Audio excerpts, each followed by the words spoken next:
Hello ladies and gentlemen, welcome back your lovely faces to a brand new video here on the channel. Well, we knew this was going to happen, didn't we, ladies and gentlemen? Obviously there has been a lot, and I mean a lot, of controversy surrounding Ezra Miller and Ezra Miller's portrayal as the Flash.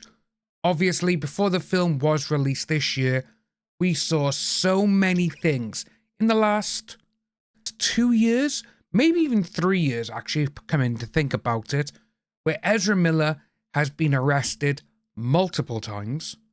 Ezra Miller has stolen things, which is one of the arrests. And we also saw the whole shenanigan thing where he was down in Hawaii, which resulted, I think, was like 2 or 3 arrests. And that's not including the thing that happened with him and a woman in Iceland. We knew this was going to happen, guys. And as you can see, DC calls it quits with the Flash star Ezra Miller report. This is actually coming from 3 weeks ago, but I've only just found it myself. Warner Brothers and DC Studios will be reportedly calling it quits with the Flash star Ezra Miller. As DC sets course for a reboot, the superhero franchise is set to recast several of its most important characters, including Batman and Superman. One of the more confusing scenarios comes with Ezra Miller's Flash, who just returned this summer for his solo movie after a long controversy and calls for them to be recast, dating back over a year now. And remember now, The Flash cost $260 million to make. Worldwide, it made $269 million. That's not even the profit, because half of that goes to Odeon and, Cinemark and all these places, and, like View and Showcase. They didn't even break even. That's how sad it is. And plus, again, that's not including all the money for advertising, which normally you would have to add the budget plus a little bit more. The majority of the indication is studio budget times 2. That's what they normally spend on advertising. We got by here, Ezra Miller reportedly out as DC's Flash. According to the new report from Variety, DC Studios will part way with all its major Justice League stars, including Ezra Miller's Flash, for the new DCU reboot set to launch next year under James Gunn and Peter Safran. Miller's reported exit means that Barry Allen will conclude their tenure with 6 live-action appearances: Batman v Superman, Suicide Squad, Justice League, Peacemaker finale, and The Flash, along with a cameo in the CW's Crisis on Infinite Earth crossover, which is Arrow Season 8. The exit comes after a mixed response to Miller's Flash over the years, culminating with the long-awaited release of their first solo movie this summer, which arrived to mediocre reactions from fans and critics, along with a disastrous box office run. Reports of Miller exiting their superhero role long predate the October hiring of Gunn and Safran, which led to the DCU reboot. As Deadline reported last summer, Warner Brothers may part ways with the actor due to the long-running controversy, which we have covered on this channel ever since it started. And as you can see, it was January of 2022 when everything started happening. Issues with Miller began early as then, after being caught on camera with a woman grabbing, like that. But things really kicked off for the star in 2022 with multiple arrests that include harassment, assault, and burglary. The Flash actor noted complex mental health issues in their response to the controversy and began seeking help while making an effort to restore their reputation to maintain the superhero role. And now it goes into the Flash's live-action DC future explained. What happens now?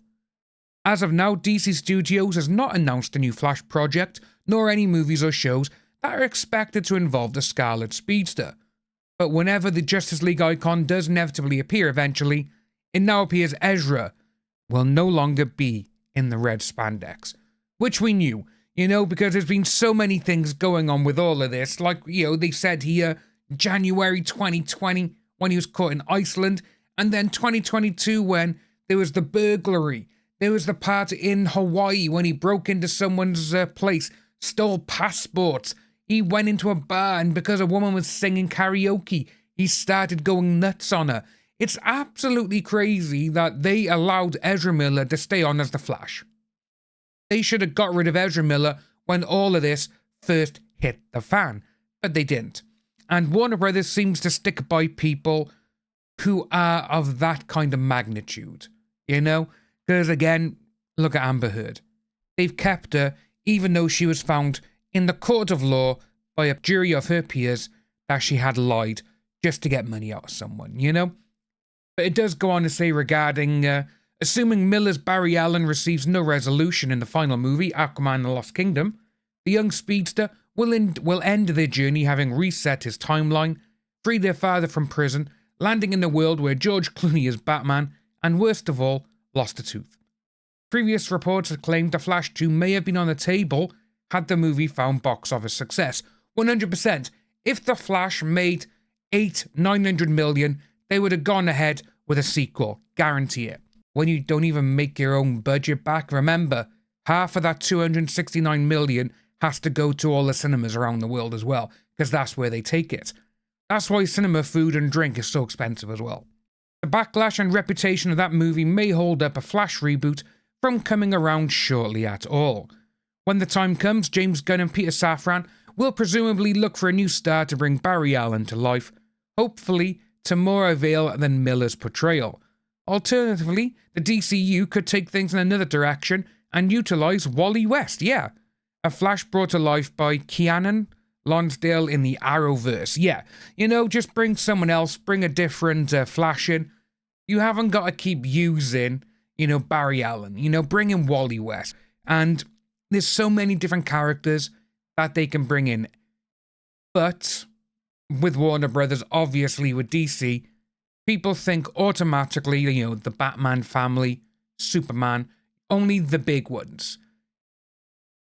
They're trying to emulate what Marvel did, and that just really hasn't gone well for them, because obviously the way Marvel did it, Marvel never had any of the rights, which is kind of funny to discuss.